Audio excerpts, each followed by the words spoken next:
Good morning, students.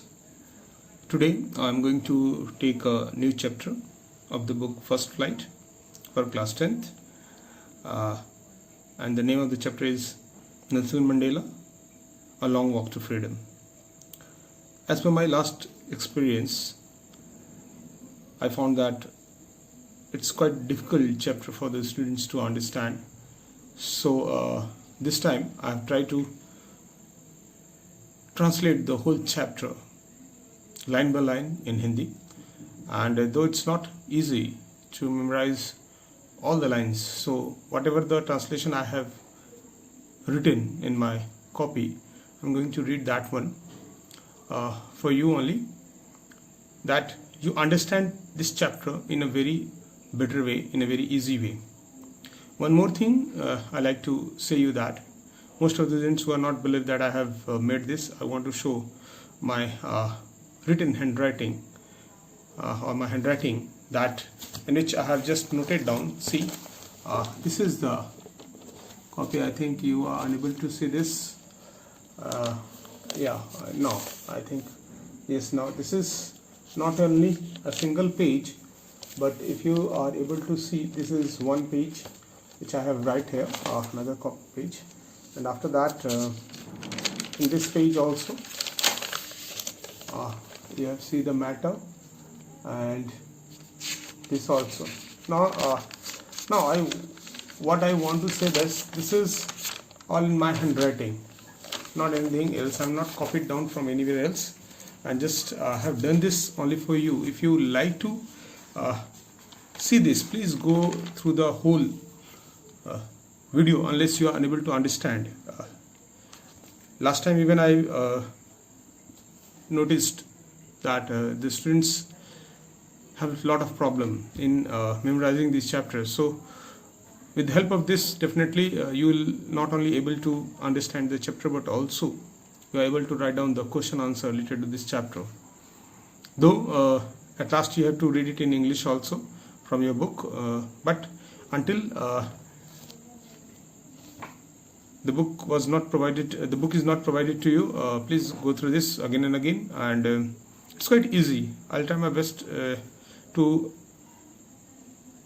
make a suitable translation for you to fulfill whatever the motives we have for your examination purpose also.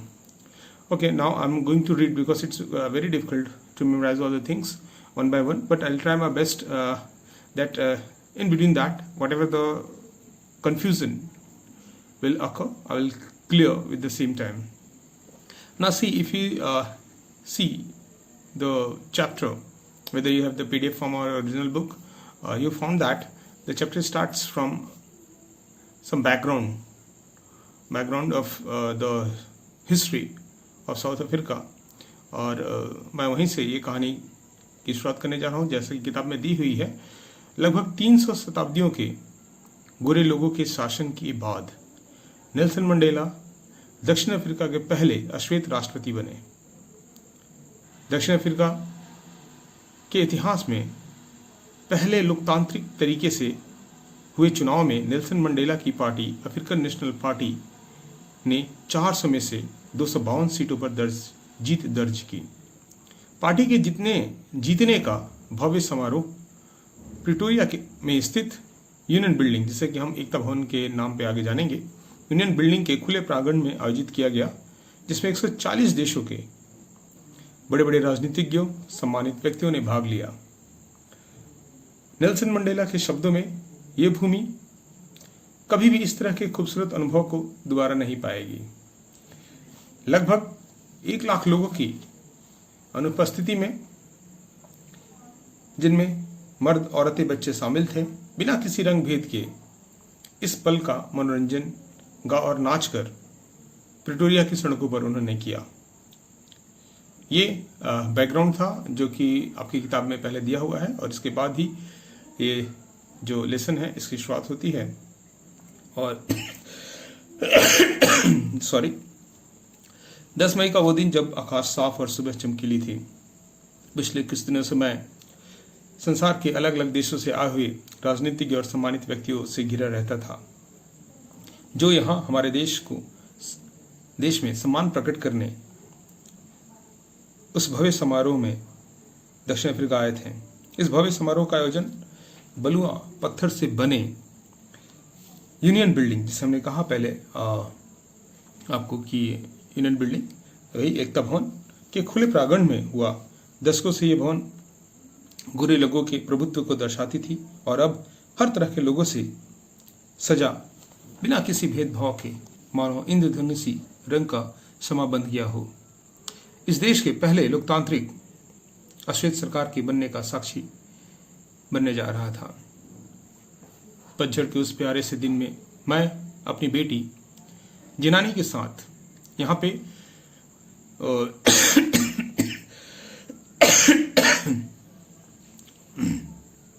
जिनानी के साथ था। मंच पर श्रीमान de Klerk दूसरे उपराष्ट्रपति के पद की शपथ ले रहे थे। उनके बाद थाम्बो म्बेकी पहले उपराष्ट्रपति की शपथ ले रहे थे। जब मेरी बारी आई, मैंने शपथ लिया कि मैं यानी यहाँ पे मैं नेल्सन मंडेला के लिए है कि मैं संविधान को सबसे ऊपर रखकर अपने पूरे जीवन को यहाँ के लोगों के जीवन की भलाई में लगा दूंगा। वहाँ इकट्ठे हुए अतिथि गणों और दुनिया में दूर दराज बैठे हुए लोगों के लिए मैंने कहा था, आज हम यहाँ उपस्थित हैं उस नई उम्मीद और जीत, आज़ादी का जश्न, आज़ादी का हिस्सा बनने जो कि मानवता के भयावह त्रासदी के अनुभवों के बाद मिली है। और हम एक ऐसे समाज का निर्माण करेंगे जिस पर पूरी मानवता गर्व करे। हमसे बहुत सारे देशों ने पिछले कुछ वर्षों में अपने रिश्ते खत्म कर लिए थे।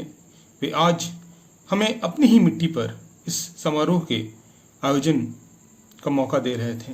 हम उन सभी अलग अलग देशों से आए हुए अंतर्राष्ट्रीय मेहमानों का, जिन्होंने इस न्याय और शांति के जीत के जश्न में शामिल हुए, उनका शुक्रिया अदा करते हैं।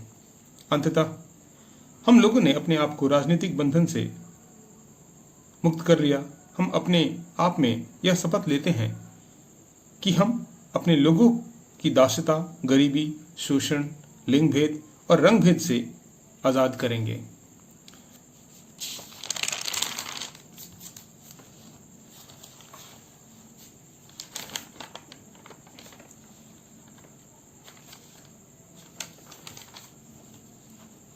नहीं नहीं, कभी नहीं। ये खूबसूरत जमीन या देश दोबारा इस रंग भेद, जिसमें इंसान का शोषण करता हो, का अनुभव नहीं करेगा। इस इंसानियत की उपलब्धि का सूर्य कभी भी अस्त नहीं होगा।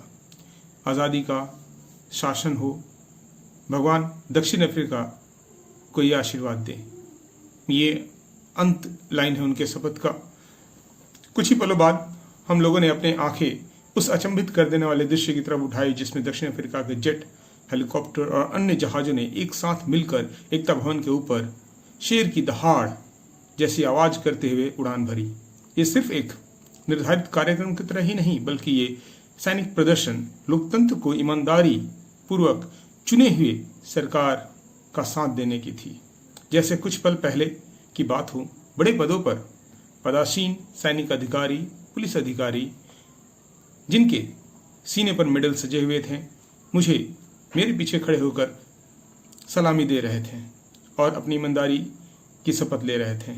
मैं उस बात से अनजान नहीं था कि कुछ साल पहले ये अधिकारी मुझे सैल्यूट नहीं बल्कि गिरफ्तार किया करते थे।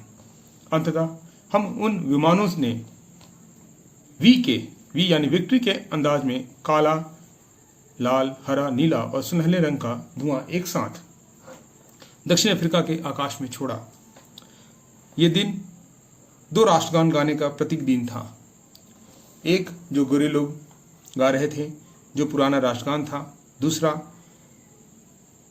जो कि अश्वेत लोग गा रहे थे, क्योंकि उस दिन दोनों ही उसके बोल और अर्थ को नहीं जानते थे।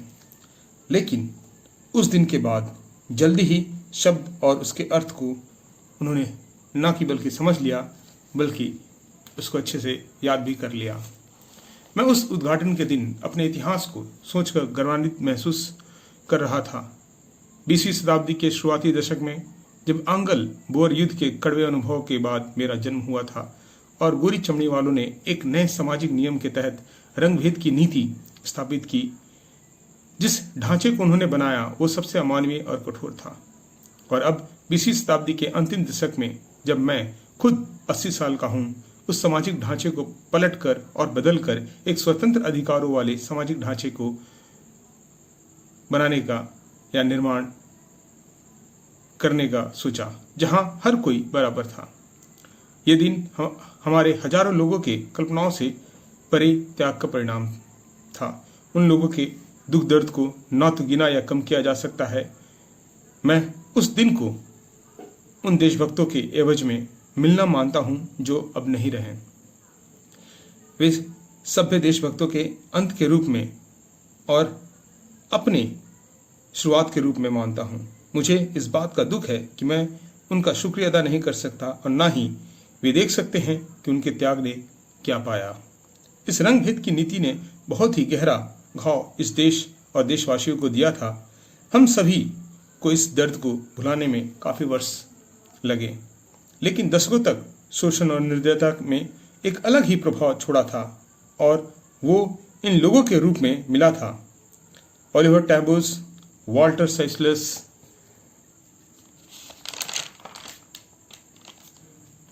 Chief Luthuli, Yusuf Dadoo, Bram Fischer और रॉबर्ट सबुकेस, ये वो सारे लोग थे जो कि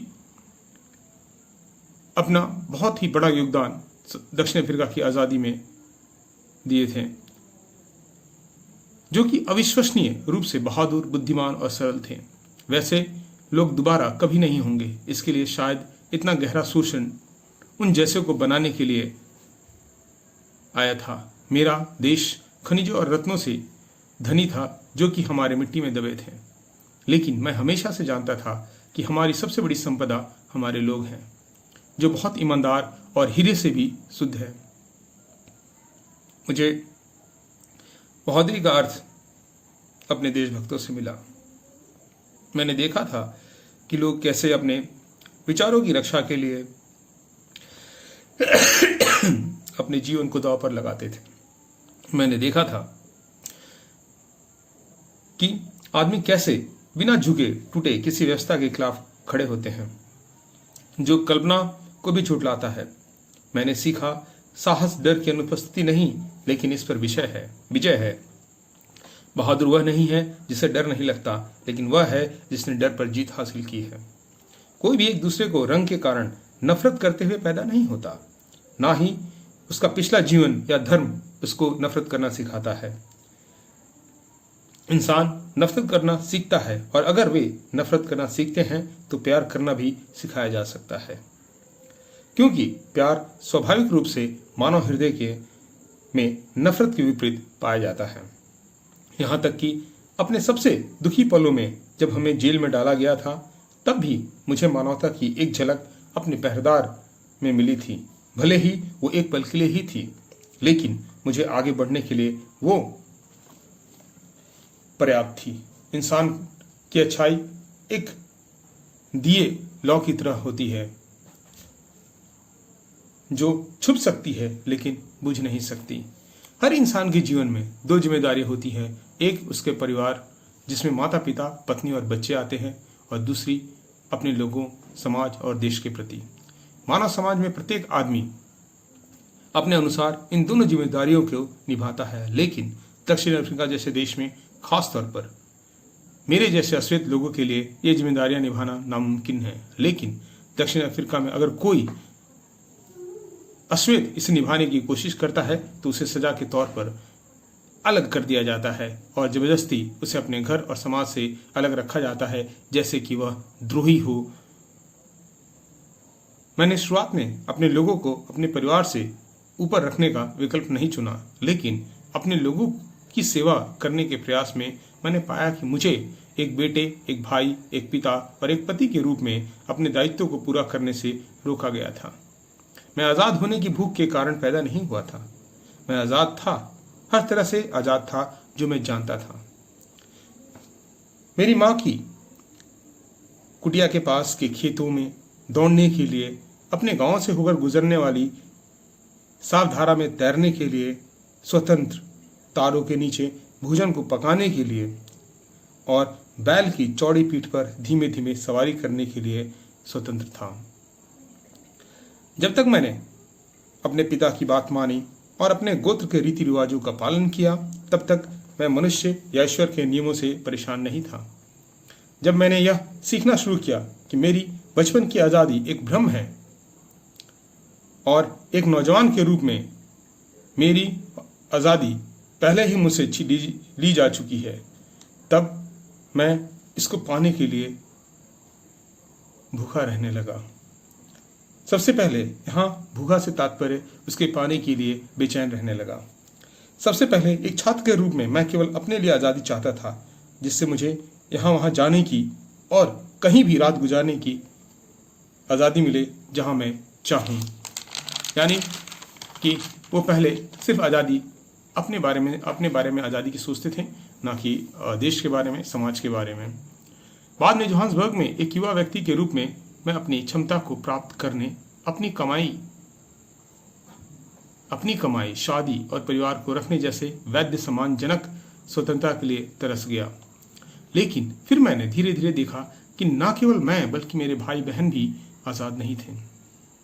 मैंने देखा कि यह सिर्फ मेरी आज़ादी नहीं थी जिस पर अंकुश लगाया गया था, बल्कि हर किसी की आज़ादी जो मुझे दिखती थी उन सभी पर अंकुश था। यही कारण था जब मैं अफ्रीकन नेशनल कांग्रेस का सदस्य बना और तब मेरी अपनी आज़ादी की भूख, मेरे अपने लोगों की आज़ादी की भूख से छोटी लगने लगी। यह मेरे लोगों की स्वतंत्रता और सम्मान के साथ अपना जीवन जीने की स्वतंत्रता की इच्छा थी, जिसने मेरे जीवन को दिशा दी। और एक डरपोक से हिम्मती आदमी, एक कानून का पालन करने वाले से कानून तोड़ने वाला, एक परिवार को प्यार करने वाले से अकेला घर से दूर रहने वाला, जीवन को प्यार करने वाले से एक साधु की तरह बना दिया। मैं दूसरों की तुलना में अधिक पुण्य या त्याग करने वाला नहीं हूँ, लेकिन मैंने पाया कि गरीबों की तरह सीमित स्वतंत्रता का आनंद नहीं ले सकता, जबकि मुझे पता था कि मेरे अपने लोग स्वतंत्र नहीं हैं। जबकि स्वतंत्रता अविभाज्य है, मेरे लोगों में किसी पर भी जंजीरों का मतलब सभी पर जंजीरें थीं और वो जंजीर मुझ पर भी थी। मुझे पता था कि उत्पीड़क को उत्पीड़ितों की तरह ही मुक्त किया जाना चाहिए। एक आदमी जो दूसरे की स्वतंत्रता बाधित करता है वह घृणा का कैदी है। वह पूर्वाग्रह और संकीर्णता की सलाखों के पीछे बंद है। मैं खुद पूर्ण रूप से स्वतंत्र नहीं हूं जब मेरी स्वतंत्रता को मुझसे लिया गया है। अंततः उत्पीड़क और उत्पीड़ित दोनों एक तरह के हैं जिनसे मानवता छीन ली गई है। तो ये हमारे पूरे पाठ का हिंदी ट्रांसलेशन है, जिसको समझने में थोड़ी सी परेशानी हो सकती है आप लोगों को, लेकिन अगर आप इसके 1 से 2 बार ध्यान से सुनेंगे तो ये ज़रूर आपको समझ में आ जाएगी। और अगर नटसेल में कहा जाए तो ये नेल्सन मंडेला के उस अनुभव का हिस्सा है जो उन्होंने अपनी एक किताब में जिक्र किया था। ये जो पाठ है ये उसी किताब के कुछ हिस्से हैं जिन्हें हमारे सिलेबस में प्रिस्क्राइब किया गया है।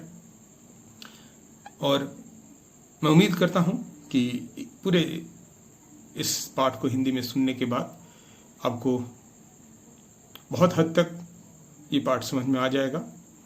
और मैं कोशिश करूँगा, अगर आपको नहीं समझ में आए तो फिर इसे इस तरह की भाषा में ना करके अपनी भाषा में, या कहिए ये एक सारांश के रूप में आपको प्रस्तुत करूँ। धन्यवाद।